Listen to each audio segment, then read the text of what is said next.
Baik, kami silakan kepada calon gubernur nomor 2 untuk memberikan pertanyaan kepada calon gubernur nomor urut 1 sesuai dengan subtema yaitu pelayanan pendidikan. Waktu Anda 2 menit, dihitung saat Anda berbicara. Baik, terima kasih. Gubernur Sumatera Utara punya kewenangan untuk mengatur tingkat pendidikan SMA ataupun SMK. Sementara untuk kabupaten kota, SD dan juga SMP. Karena itu kami minta bagaimana program utama yang akan dilaksanakan ketika Pak Bobi dan juga Pak Surya menjadi gubernur Sumatera Utara untuk meningkatkan mutu pendidikan SMA dan SMK kita. Terima kasih. Masih ada waktu? Cukup. Cukup, terima kasih. Kita berikan waktu kepada pasangan nomor urut 1 untuk menjawab pertanyaan. Waktu Anda 2 menit dihitung saat Anda mulai berbicara. Calon gubernur, lalu boleh ditambahi oleh calon wakil gubernur. Silakan. Baik, terima kasih Pak Hasan. Tadi Pak Hasan menyampaikan memang SMA dan SMK ini di bawah kewenangan Provinsi Sumatera Utara. Seperti di pembuka saya sampaikan tadi Pak, persoalan SMA dan SMK ini masih persoalan-persoalan klasik. Gimana mau meningkatkan mutu pendidikan kalau anak-anak kita, orang tuanya hari ini masih berat untuk menyekolahkan di SMA dan SMA karena masih ada kutipan-kutipan. Dan kutipannya ini beragam.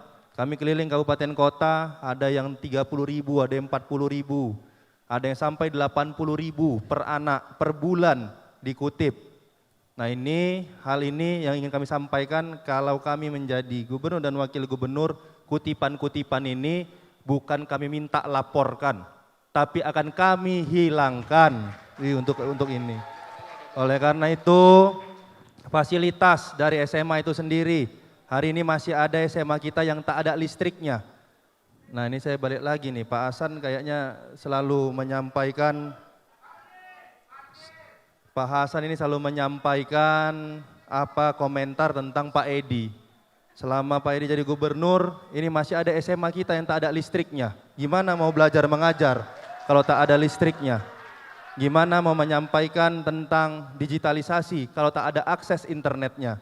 Guru penting, kita tingkatkan kualitasnya melalui guru. Tapi selain guru, fasilitas ini akan menjadi salah satu poin yang akan kami perhatikan, akan kami menjadi salah satu yang akan kami utamakan. Kalau tadi disampaikan 20% ini memang mandatory spending dari pemerintah pusat. Jadi enggak pun Pak Edi Ramayadi sebagai gubernur 20% dana pendidikan di daerah itu sudah pasti karena itu mandatory spending dari pemerintah pusat. Terima kasih. Terima kasih. Baik, selanjutnya kami berikan kepada calon nomor 2. Waktu Anda 1 menit 30 detik. Terima kasih Pak Bobi. Yang ditanya itu pelayanan pendidikan. Bukan kutipan-kutipan.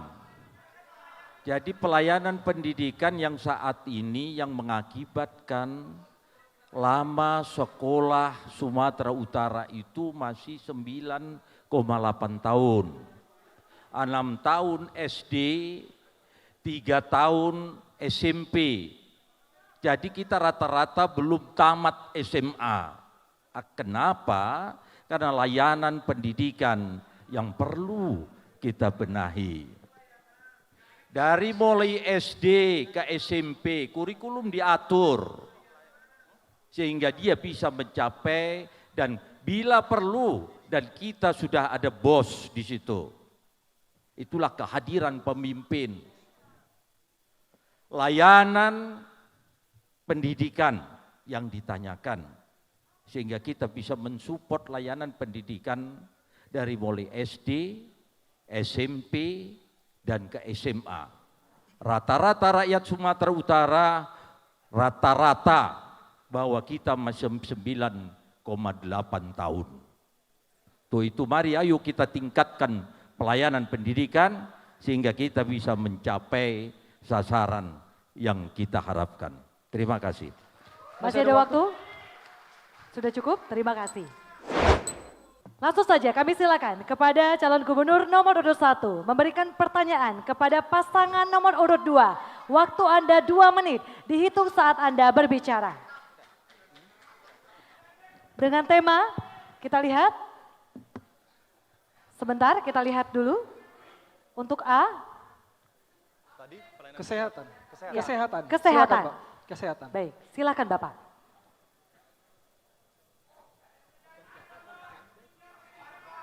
Mohon tenang.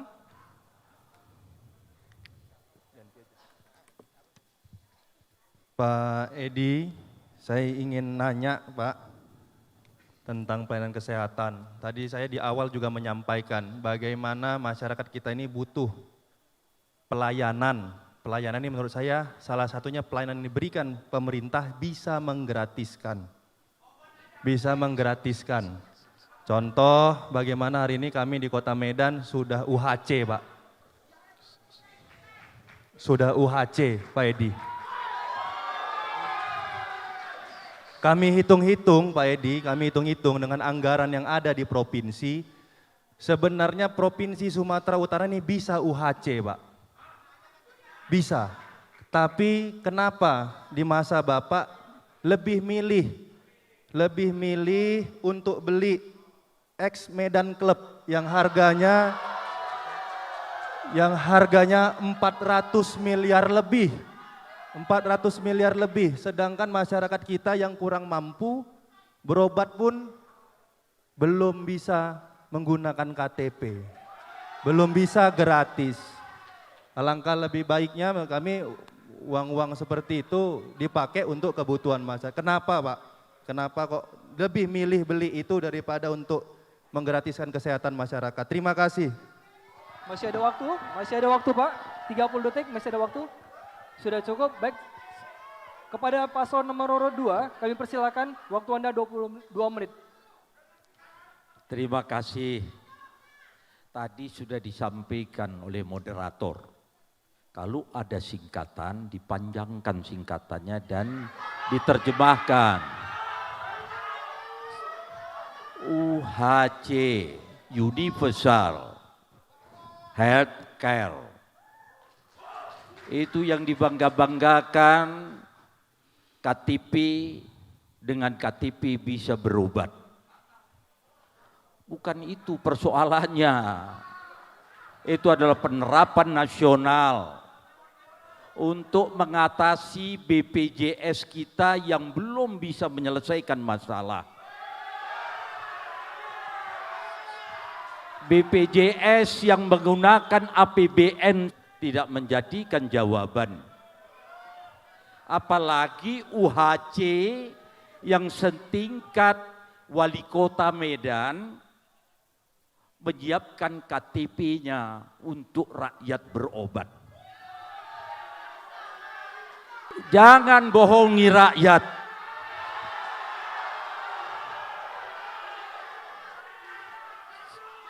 Persoalannya rumah sakitnya tak ada obatnya. Itu yang harus kita diskusikan bagaimana caranya. Sehingga pelayanan kesehatan bisa kita atasi. Dari mulai infrastruktur kesehatan. Jangan disunggung dengan Medan Club. Medan Club itu bonusnya Sumatera Utara. Medan Club Waktu habis, terima kasih. Waktu habis, terima kasih. Selanjutnya pasangan calon nomor urut 1 kita mohon tenang. Mohon kondusif, Kita mohon mohon tenang. kondusif. Ya, kita mohon Para Bapak pendukung. Ibu tetap dalam kondusif ya. Selanjutnya kami persilakan kepada pasangan calon nomor urut 1 untuk kembali menanggapi. Waktu Anda 1 menit 30 detik dihitung saat Anda berbicara. Pak Edi, pertanyaan saya simpel. Kok lebih milih beli Medan Club dibanding, oke Bapak bilang tadi UHC walaupun C-nya tadi mohon maaf Pak bukan care tapi coverage Pak C-nya. Dan yang saya tanya, kenapa milih beli 400 miliar untuk beli aset hanya untuk nambah luasan kantor gubernur dibandingkan ngasih uangnya untuk agar tadi masyarakat bisa berobat. Udah gitu bisa tadi Bapak menyampaikan fasilitas, ya perbaikin saja Pak fasilitas rumah sakitnya, perbaikin fasilitas puskesmasnya. Daripada beli Medan Club hanya untuk meluaskan kantor gubernur. Kantor gubernur yang hari ini sudah luas, hari ini sudah besar, mungkin masyarakat Sumatera Utara belum tentu semuanya bisa masuk kantor gubernur. Diluasin lagi. Lebih milih meluaskan kantor gubernur dibandingkan untuk meningkatkan pelayanan, menggratiskan kesehatan ataupun meningkatkan tadi puskesmas boleh, rumah sakit, obat tadi boleh Pak. Itu saja benar pertanyaan saya, simpel. Kenapa lebih milih Medan Club 400 miliar dibandingkan masyarakatnya? Itu saja Pak sebenarnya. Masih ada waktu? Sudah cukup? Sudah cukup? Terima kasih. Baik, terima kasih. Terima kasih, terima kasih.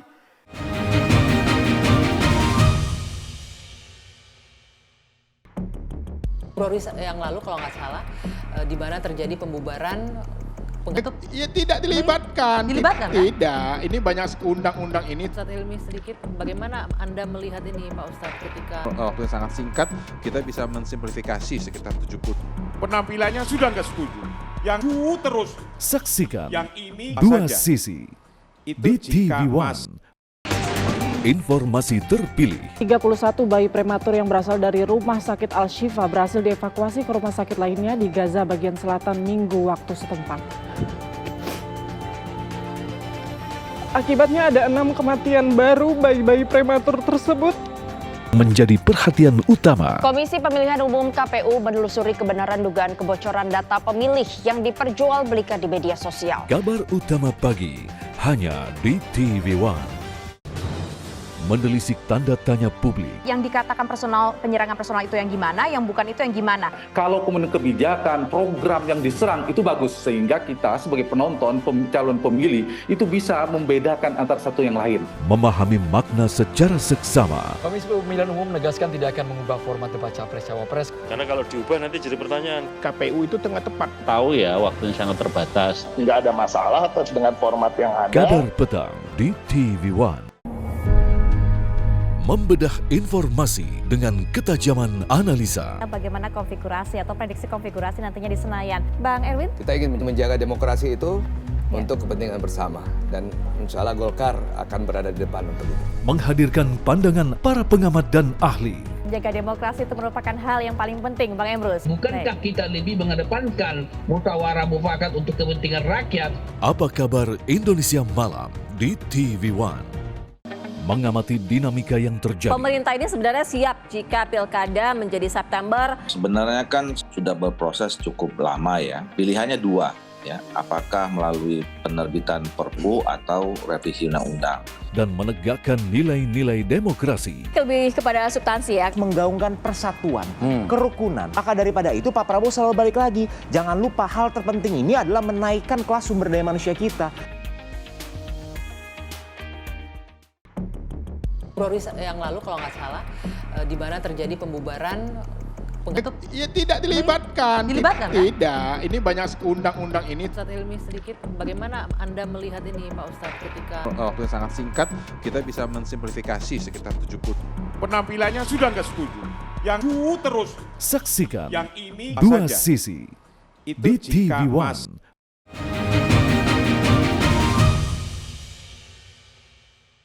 Bapak Hasan Basri, di Provinsi Sumatera Utara ini sebetulnya tingkat kemiskinannya juga sebetulnya masih tinggi. Jadi dalam kegiatan ini, dalam konteks ini, saya hanya ingin bertanya kepada Bapak, apa upaya Bapak dalam upaya pengentasan kemiskinan ekstrim yang ada di Provinsi Sumatera Utara? Memang datanya ini dari kabupaten kota, tapi sebetulnya ini tidak akan terjadi kalau peran pemerintah Provinsi Sumatera Utara dapat mengintervensi kepada kabupaten kota untuk tidak adanya kemiskinan ekstrim di Provinsi Sumatera Utara. Demikian. Masih ada waktu? Sudah cukup? Cukup. Kita ke paslon nomor urut 2. Kita silahkan untuk menjawab pertanyaan. Waktu Anda 1 menit 30 detik dihitung saat Anda mulai berbicara. Terima kasih. Pak Surya, jumlah masyarakat miskin kita lebih kurang 124.000 masyarakat kita yang masuk kategori miskin ekstrim. Karena itu ada 3 yang akan kami lakukan. Yang pertama adalah melakukan upaya perlindungan dan jaminan sosial, edukasi dan support anggaran kepada masyarakat yang miskin tadi. Yang kedua tentu yang paling utama dan perlu harus kita tingkatkan adalah memberikan BLT, bantuan langsung tunai kepada masyarakat yang kategori yang tadi. Yang ketiga adalah pemberdayaan sosial dan ini ketiga hal ini harus sinergi dan dilakukan secara bersama-sama pemerintah provinsi, pemerintah kabupaten kota, dan juga seluruh stakeholder masyarakat kita. Saya kira 3 ini yang menjawab masalah itu. Terima kasih Pak. Masih ada waktu? Sudah cukup? Terima kasih. Kalau begitu kami berikan waktu kepada nomor urut 2, nomor urut 1, 1 menit 30 detik. Silakan Bapak. Itu yang Bapak sampaikan itu hanya sifatnya normatif aja untuk pengentasan kemiskinan. Yang saya ingin pertanyakan tadi adalah kemiskinan ekstrim. Karena kemiskinan ekstrim ini bisa juga terjadi dari masyarakat miskin menjadi ekstrim karena tidak ada perhatiannya pemerintah. Ini sebetulnya yang ingin saya tanyakan. Apa upaya Bapak sebetulnya? Jadi dalam menyikapi ini supaya kemiskinan ekstrim ini menjadi miskin, tentu kita akan mengintervensi masyarakat yang kemiskinan ekstrim ini supaya menjadi miskin, baru kita tingkatkan, baru bebas dari kemiskinan. Demikian Pak sebetulnya. Terima kasih. Masih ada waktu Bapak, 46 detik lagi. Sudah cukup? Baik. Kami silakan. Pak Surya, ini sudah kami laksanakan, sudah dilaksanakan Pak Edi nih. 3 program ini sudah dilaksanakan. Bapak sudah cukup, sudah cukup Bapak, mohon maaf. Bukan waktunya untuk Bukan menanggapi. waktunya, sudah cukup, terima kasih. Bukan waktu itu menanggapi. Terima Sudah kasih selesai Bapak. Pak Surya, saya kemarin dari Asahan. Masyarakat di Asahan menanyakan kepada kami. Masyarakat Asahan menanyakan kepada kami terkait dengan problematika jalan yang dekat dari kantor Bupati Pak. 4 km dari kantor Bupati, jalannya masih rusak, masih banyak lubang. Sementara masyarakat di sana masih butuh untuk bagaimana jalan ini menuju ke SMA di sana bisa bagus, bisa baik, supaya mereka menuju SMA yang ada di sana tidak kena banjir dan tidak kotor pakaiannya ketika masuk ke SMA. Saya kira permasalahannya adalah dengan adanya perbaikan jalan yang lebih baik ini, maka problematika sosial, pelayanan kesejahteraan masyarakat, jika jalan yang di sana bagus, maka akan sedikit mengurangi dan juga bisa mengendalikan permasalahan kesejahteraan masyarakat yang ada di sana. Karena itu, apa tanggapan Bapak terkait masalah ini di Asahan? Terima kasih Pak. Masih ada waktu Pak, 40 detik. Cukup. Mohon tenang, mohon tenang, mohon tenang. Mohon tenang. Itu mohon tenang. jalan kabupaten. Baik, mohon tenang. Mohon tenang semuanya. Kita mohon tetap para tenang. pendukung kondusif. Kita mohon tetap tenang. Iya. Mohon tenang, terima kasih, mohon tenang. Terima kasih. Terima kasih. Baik, kami berikan waktu kepada pasangan nomor urut 1 untuk menanggapi pertanyaan. Waktu Anda 1 menit 30 detik, silakan Pak. Saya coba jawab, walaupun apa yang disampaikan tadi tidak sesuai dengan tema tadi. Iya kan? Karena problematik masalah sosial. Jalan di Kabupaten Asahan, saya pikir bukan jalan Kabupaten Asahan aja. Memang kita akui masih ada jalan yang rusak. Tapi masih banyak jalan yang sudah bagus. Di Kabupaten Asahan ada jalan provinsi. Ya, ada jalan provinsi. Ya. Ada jalan negara. Jalan negara dengan jalan provinsi memang tanggung jawab negara mana? Tanggung jawab gubernur mana? kalau kita kritisi jalan provinsi, ya, jalan provinsi tanggung jawab gubernur, jalan negara tanggung jawab pemerintah pusat. Memang, tapi perlu diketahui, gubernur itu adalah perwakilan pemerintah pusat di daerah. Kalau jalan negaranya rusak, kenapa gubernur tidak bisa berperan untuk mengibat tanah dari provinsi, dari pusat? Kenapa Aceh bisa lebih bagus, Sumatera Barat bisa bagus, kok Sumatera Utara jalan negaranya jelek? Ini karena apa? Pemerintah provinsinya tidak akses kepada pemerintah pusat. Demikian. Waktu habis. Kita mohon tetap tenang, kita akan lanjutkan. Kita mohon tetap tenang. Kita akan lanjutkan. Kita akan berikan kesempatan untuk paslon nomor urut 2 untuk memberikan tanggapan kembali. Waktu Anda 1 menit 30 detik. Dihitung saat Anda berbicara. Baik, Pak Surya, saya menanyakan terhadap kewenangan Bapak. Gak mungkin saya tanyakan permasalahan itu kalau itu kewenangan provinsi, Pak. Saya terus terang, Pak, itu di Desa Bunut. Saya ukur langsung dari kantor Bapak, kantor Bupati ke tempat itu 4 kilometer. Dan itu adalah jalan kabupaten kota. Karena itu kemarin saya gotong royong di sana, saya ajak masyarakat, saya ajak santri untuk bersama-sama membenahi masyarakat ini. Demi apa? Demi untuk meningkatkan kesejahteraan masyarakat.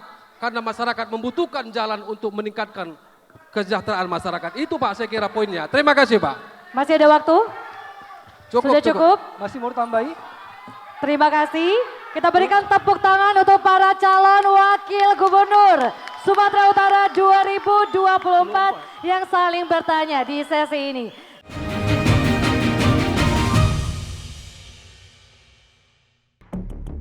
Februari yang lalu kalau nggak salah, di mana terjadi pembubaran. Ya tidak dilibatkan. Dilibatkan kan? Tidak, ini banyak undang-undang ini. Ustadz Ilmi sedikit, bagaimana Anda melihat ini Pak Ustadz ketika... Waktu yang sangat singkat, kita bisa mensimplifikasi sekitar 70. Penampilannya sudah nggak setuju. Yang terus. Saksikan yang ini dua saja. sisi Itu di jika TV1. Informasi terpilih. 31 bayi prematur yang berasal dari Rumah Sakit Al-Shifa berhasil dievakuasi ke rumah sakit lainnya di Gaza bagian selatan Minggu waktu setempat. Akibatnya ada 6 kematian baru bayi-bayi prematur tersebut. Menjadi perhatian utama. Komisi Pemilihan Umum KPU menelusuri kebenaran dugaan kebocoran data pemilih yang diperjualbelikan di media sosial. Kabar utama pagi hanya di TV1. Menelisik tanda tanya publik. Yang dikatakan penyerangan personal itu yang gimana, yang bukan itu yang gimana. Kalau kemudian kebijakan, program yang diserang itu bagus sehingga kita sebagai penonton, calon pemilih itu bisa membedakan antara satu yang lain. Memahami makna secara seksama. Komisi Pemilihan Umum menegaskan tidak akan mengubah format debat Capres-Cawapres. Karena kalau diubah nanti jadi pertanyaan. KPU itu tengah tepat. Tahu ya waktunya sangat terbatas. Nggak ada masalah dengan format yang ada. Kabar petang di TV1. Mengamati dinamika yang terjadi. Pemerintah ini sebenarnya siap jika pilkada menjadi September. Sebenarnya kan sudah berproses cukup lama ya. Pilihannya dua ya, apakah melalui penerbitan Perpu atau revisi undang-undang. Dan menegakkan nilai-nilai demokrasi. Lebih kepada substansi ya. Menggaungkan persatuan, kerukunan. Maka daripada itu Pak Prabowo selalu balik lagi. Jangan lupa hal terpenting ini adalah menaikkan kelas sumber daya manusia kita. Terima kasih, saya sangat mengapresiasi ini ya, catatan demokrasi. Menurut saya ini acara yang paling bagus. Karena apa? Melihat data-data di lapangan, melihat blunder-blunder di lapangan, dan sekarang ada solusinya. Pada kesempatan ini saya mengucapkan terima kasih pada catatan demokrasi. Baik, jadi hasil pemeriksaan ada salah satu pelaku dengan... Catatan demokrasi, Selasa pukul 20 waktu Indonesia Barat, live di TV1. Februari yang lalu kalau nggak salah, di mana terjadi pembubaran. Ya tidak dilibatkan. Dilibatkan kan? Tidak, ini banyak undang-undang ini. Ustadz Ilmi sedikit, bagaimana Anda melihat ini Pak Ustadz ketika... Waktu yang sangat singkat, kita bisa mensimplifikasi sekitar 70. Penampilannya sudah nggak setuju. Yang terus. Saksikan yang ini dua saja. sisi Itu di jika TV1.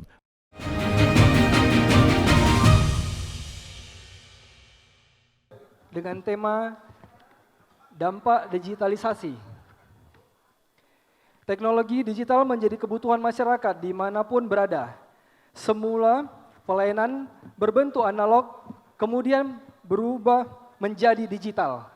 Manfaatnya meningkatkan standar hidup secara efektif yang berimplikasi kepada seluruh layanan masyarakat termasuk sektor UMKM.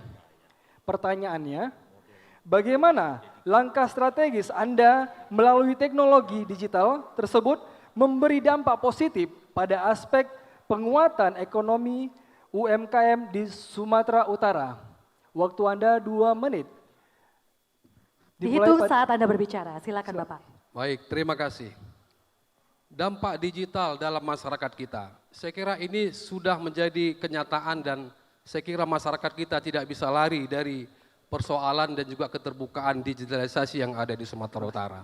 Karena itu menurut kami pengembangan ekonomi masyarakat berbasis digital adalah salah satu yang sangat vital untuk kita kembangkan pada periode kedua. Insya Allah kami nanti dipilih dan terpilih menjadi masyarakat, menjadi gubernur Sumatera Utara. Yang kedua tentu pemanfaatan digitalisasi ini juga kami akan memperluas pembentukan BLK maksud kami berbasis digital. Karena bagaimanapun Gen Z kita, masyarakat milenial kita sangat gandrung dan sangat menyukai hal-hal yang berbau terkait dengan digital. Karena itu BLK yang berbasis digital ini akan kita kembang luaskan bagi masyarakat kita. Selanjutnya izin usaha gratis untuk UMKM juga dan juga akses permodalan akan kita kembangkan dalam rangka bagaimana dampak digitalisasi ini bisa dikembangkan sekaligus juga dampak digital ini adalah untuk pemberdayaan ekonomi UMKM masyarakat kita yang tentunya tujuannya untuk memberikan kesejahteraan bagi masyarakat kita. Itu saya kira poinnya. Terima kasih. Masih ada waktu Bapak, 37 detik lagi. Cukup. Cukup, terima kasih. Selanjutnya Cawagup nomor urut 1. Silakan untuk menanggapi jawaban, waktu Anda 1 menit 30 detik, dihitung saat Anda berbicara. Dampak dari digitalisasi, Pak Hasan Basri, tentu yang kita harapkan bukan UMKM itu aja, tapi bagaimana dengan digitalisasi ini UMKM ini bisa berperan dan melaksanakan aktivitasnya. Sebagai contoh, dengan digitalisasi ini masyarakat kita untuk produksi makanan itu tidak harus memakai gerai, tapi dengan di rumah aja itu bisa melaksanakan kegiatan aktivitas ini. Ini dampak yang positif bagi digitalisasi. Saya pikir ini yang perlu kami sampaikan. Itu aja Pak. Masih ada waktu? Masih ada waktu Bapak atau sudah cukup? 40 detik, masih ada waktu. Sudah cukup, terima kasih. Baik, terima kasih. Selanjutnya, kepada calon wakil gubernur nomor urut 2, kami persilakan untuk menanggapi.